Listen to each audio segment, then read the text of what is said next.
Welcome back to the FayWhat show. You know, I love me a good party, and South Florida's biggest LGBTQ plus fundraising celebration is right around the corner. The National LGBTQ Task Force Gala is back, and this year's theme is the BU Ball. And honey, it's going to be serving looks and all the ballroom fantasy that we all deserve, all right? Here to spill the tea is Ryan Hurst, Chief Development Officer for the task force, Golden Girls superfan, and a Broward baby, okay? Which is very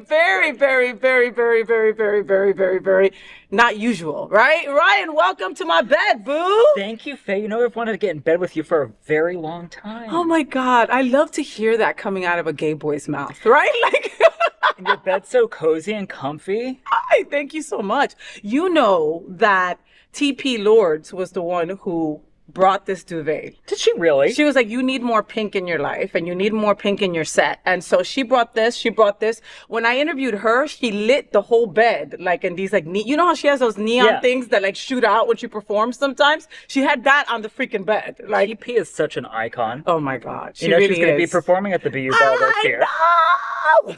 I know. And I love that little segue, right? Aren't I good? All right. So let's start talking a little bit about Ryan first. Okay. So Ryan, you've had such a powerful career in progressive politics, really, you know, Lambda Legal, People for the American Way, the National Black Justice Coalition. Now you're at the task force, but you've been with them in some capacity or other for a while, you know, so. 4 years. Oh, wow. And that in gay years is 24. Absolutely. Well, you know, I first got involved with the task force when I was in college. I went to a Creating Change conference back in the day, and that was my first time in a space with like literally, you know, having grown up here in Florida. In Boca? I grew up in Davie. Okay. Ooh, so I was wow. in West Broward, East Naples, if you will, and went to Florida State University. And then I went to the Creating Change conference, and it just opened my eyes to the diversity of the LGBTQ community, how beautiful and broad our spectrum is. Yeah. And ever since then, I've been in love with the task force and wanted to get involved. And so as soon as I had an opportunity to join the task force staff, I joined as part of the gala and winter party festival committees.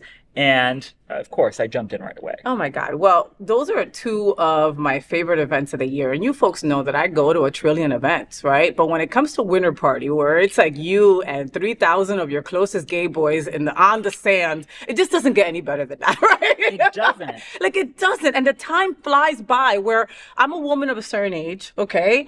I'm not out there partying till 5 a.m. anymore. But when I'm on that beach, I'm there the whole day on the dance floor dancing. Like, you can't not. With the DJs that you folks bring, I mean, Dan Slater, I can't. I love him and his body and all He's of that. beautiful. Oh my God, he's just beautiful. So for those of you who don't know, what exactly is your role as Chief Development Officer? So I am the head fundraiser for the task force. So I'm the person who's going to call you, email you, ask you for money to fund some very, very important work. You know, we're a 50-year-old organization, 53 years old now. Wow. And so folks, you know, often think that that an organization as old as ours is just rolling in the dough all the time.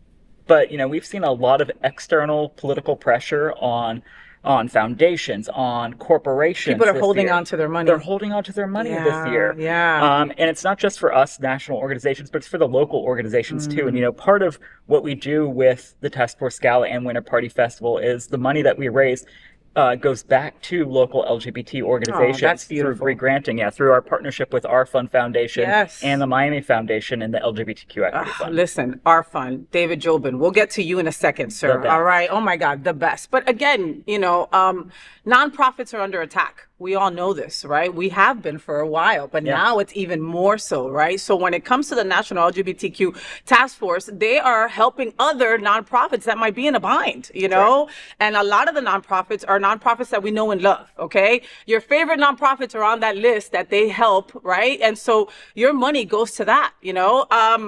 Let's talk about the ball, all right? So this year's theme is a tribute to house ball culture? It sure is. So our theme this year is BU Ball. So we're doing a tribute to house ball culture. You know, again, as a 53-year-old organization, we love to honor our queer history, our queer legacy.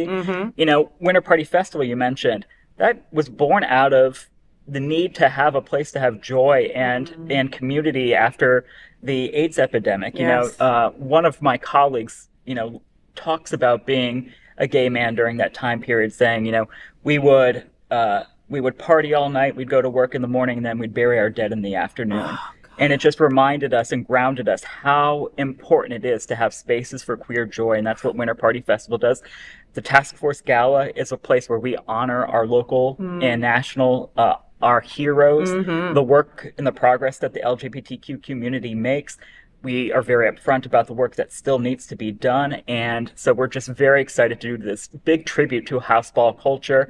Think voguing, think amazing outfits, working the runway. It's going to be absolutely amazing. We're so excited because, do you know who our host is this year? I heard. One of my favorite people, like in life. Have you watched Pose? Do you know who we're talking about? The queen herself, Miss Electra. Miss Electra, Dominique Jackson. I love her. And you folks brought her a couple of years back because I think you had given her an award, right? Yeah, she was our national honoree 2 years ago. And it was at the height of just, our community being targeted, right, by this new regime. And things were bad, right? Things are bad, right? But it was just the beginning of the scary. Like, I think we were all like, where'd that come from? What's going on, right? And then certain people had started telling people to not come visit Florida, right? Which was a big slap in the face to a lot of us because we need you to visit Florida. We need for you to support our nonprofits and our events, And during that time, you guys brought Dominique and I got to sit with her, right? And I just went to say, hey, I'm a super fan. I love you. My wife loves you, blah, blah, blah. And then she said, please sit down. And we talked to her for like half an hour, Ryan. Like, what a beautiful soul. And she told me how she was afraid to come here. Because of everything going on. It makes total sense. And unfortunately, that's just the reality of it. People do feel unsafe coming to Florida. And Dominique is probably one of the most charitable, kind, and loving individuals we've ever had the pleasure to work with. She does so much for the LGBTQ community. People do ask us, why are we here in Florida? Well, the task force has been here in Florida for 30-something years. Yep. We're here because this is where our community is. I grew up here, going to Wilton Manors, having that wonderful, the love and community support that comes with being part of the queer community here in South Florida. And we can't shrink back from the places that are the front lines of these fights where our rights are being. No, where a lot of people are like going inward and are being afraid and are holding onto their pockets, where the National Task Force is like, no, we're out, we're queer, we're here, we're not going anywhere, we're going to make it bigger than ever, And speaking of bigger than ever, so I was making a joke about how a lot of my Broward friends would only go down to Miami once a year. Once a year, and they would throw it in my face each time how long it took them to get down there, that they would get a hotel room, and it would only be for the Task Force Gala, right?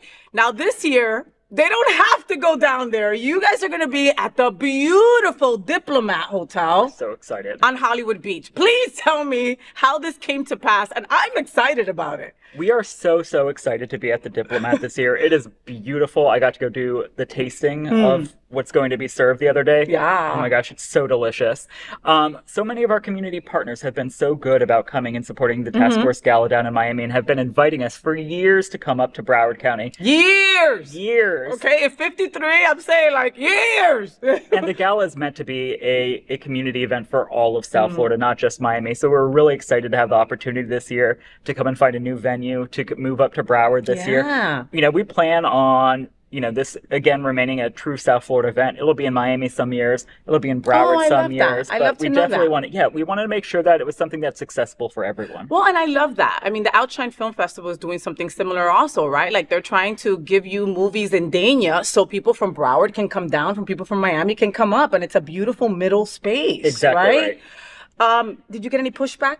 As of yet? Has anybody said to you, what did you do? Why did you go to Broward? Because there's always that one person. Everybody else is like, about time. I mean, there's, of course, there are some people are like, oh, now I have to drive a little bit farther if they're in Miami. Yeah. And then I say, well, think about how far everyone in Broward's been driving for years. Good point. Good point. And we feel like, the Hollywood's a nice middle ground. And also the city of Hollywood, the Hollywood LGBTQ Council. Their council is incredible. I mean, I had no idea until Jeff Oliverio schooled me on the amount of queer people in Hollywood. It's incredible. And incredible. The work that they're putting into making the city of Hollywood like an LGBT welcoming city and space, especially, when so many other places in Florida just do not feel all that welcoming to LGBT people. And less by the moment. Oh, yeah, absolutely. So and Hollywood isn't. Like Exactly. It's incredible. And you'd be surprised as to like many nonprofit CEOs and EDs that live in Hollywood. Yeah. Just because it's easier to go to wherever they need to go. And it's just a little bit cheaper also, you know? But it's just beautiful. And the Diplomat is incredible. So you folks aren't playing with the lineup. We talked about Dominique, okay? Our Queen Electra. I mean, come on. Dominique Jackson is incredible. If you're not following her on social, I don't know what you're doing because she's always doing something incredible. The Gay Men's Chorus of South Florida. I love them. They're phenomenal. I mean, they're phenomenal. Gabe Salazar, you get cuter by the day and you get more and more talented. Every time you go somewhere, you come back. I don't know. Yes or no? Totally agree. All right. Okay. And I heard that some of our South Florida legends are performing. We talked about so TP. Many TP. So many. Athena's coming back, right? Athena's like a staple for you folks. Oh, of course. And like she takes the theme and like elevates it to some other domain. Will never in my life reached a level of fabulosity and costumeness that Athena is able to achieve. Listen, I wake up every morning and I go, God, it's Faye. Yes, FayWhat. That's right. Can I be a little closer to the goddess that Athena Dion is? Thank you. Amen. And then I keep on going. Amen. Another one of my sisters who I adore, sweeping crowns wherever she goes, Tiana Love. Yeah. Gorgeous. That woman gets more and more gorgeous every time I lay eyes on her. That face of yours is gorgeous. Godfrey. The looks that the looks to performances, I am just so excited. Oh and not only from the people that are on stage. You know, our tagline, part of the task force tagline is be you. We want you to be able to be authentically yourself in every part of your life, whether that's when you're at work, when you're at home, if you're participating in civic life in some way, running for office, if you are a person of faith, we want you to be yourself in every single aspect of your life. So people always ask me, what's the dress code for a gala or for the BU ball? And they think, you have to be in, a ball gown or some tuxedo that's super, super uncomfortable. No, you've got to just be you. Be you. Show up. Whatever makes you feel fabulous and amazing, that makes you feel like you are the best version of yourself, that is what you're supposed to wear. And the looks that the attendees come out with every single year just blow my mind away. Yeah, like that people take the time, right? And you give us gays a theme, we're running with it, right? I mean, come on, But the gala isn't just about the party. Every year the task force honors leaders in our community. That's right. This year you guys are honoring the incredible CEO of Our Fund Foundation, David Jobin, who just tirelessly helps all. I mean, I don't think that a cat can walk in front of him without him helping it. He just helps everybody. Yeah. You know what I mean? David is just such an incredible icon here in South Florida. To me, he embodies what it means to be a servant leader. Yep.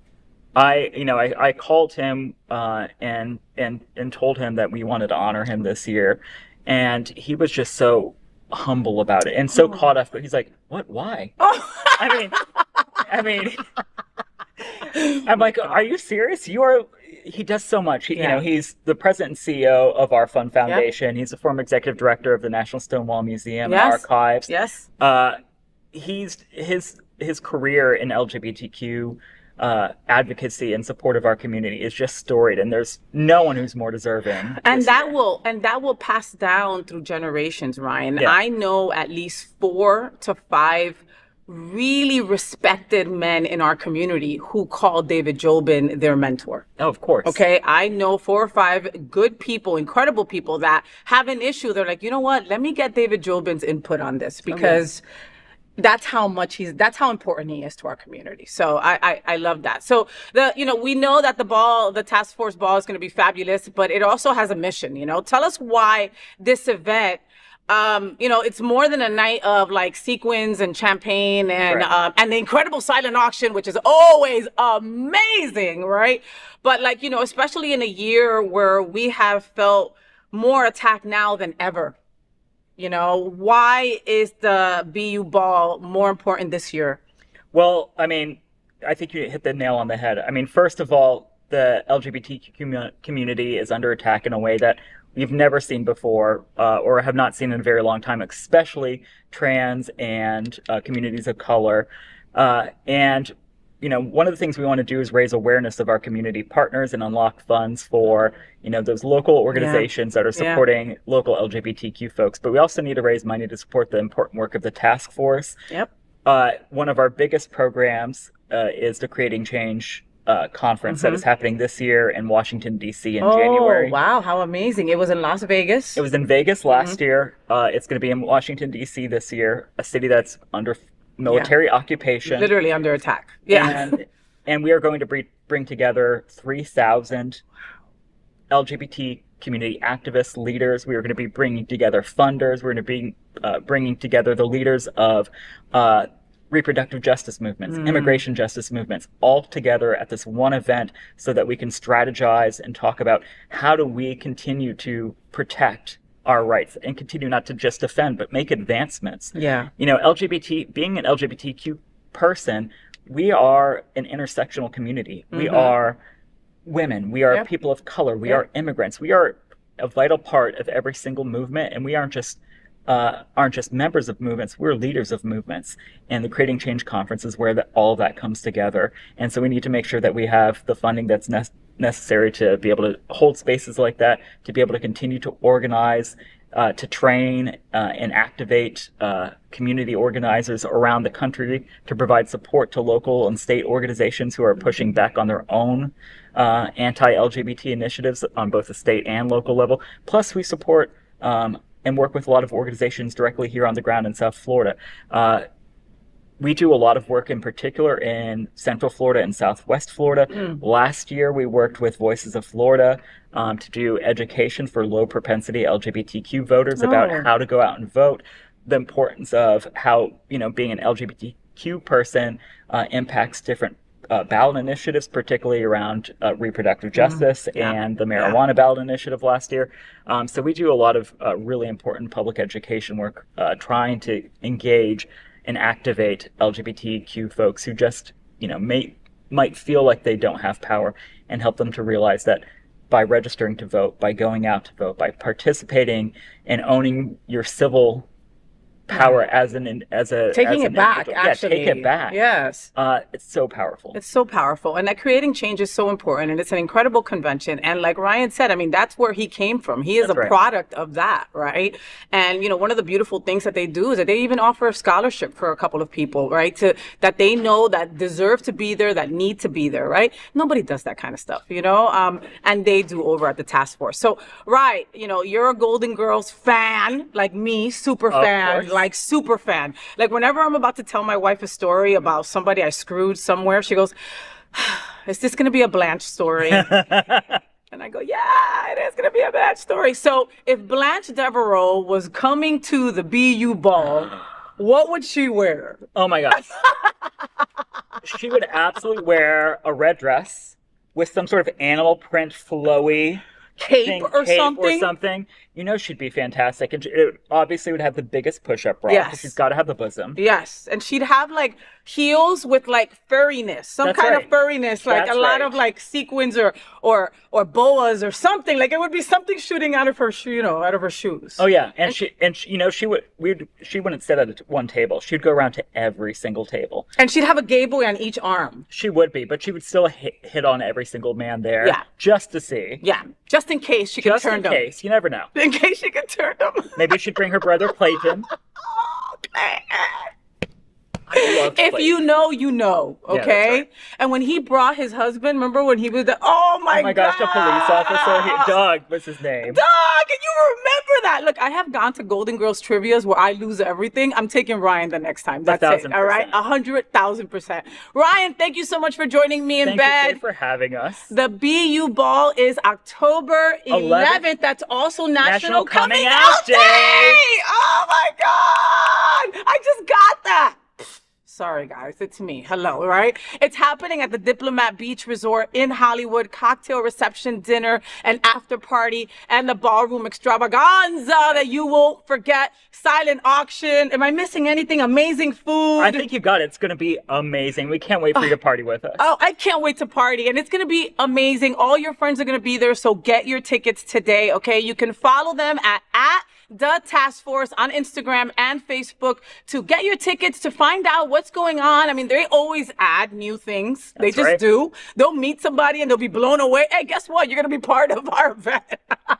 You never know who's going to be a last minute guest. I'm just saying, you never know, and I love that. Like last year, Karamo was being awarded an award, and he was just so wonderful. They always pick the best people. Do yourself a favor and get over there, Ryan. I will see you there, and I'll be looking to see what you got on and what you'll be wearing. Now, I need for you to look into that camera and give them your best FayWhat. FayWhat. Wow, he did good. Ryan Hurst, you. all right, at the task force. You will see him and you will see me at the BU Ball.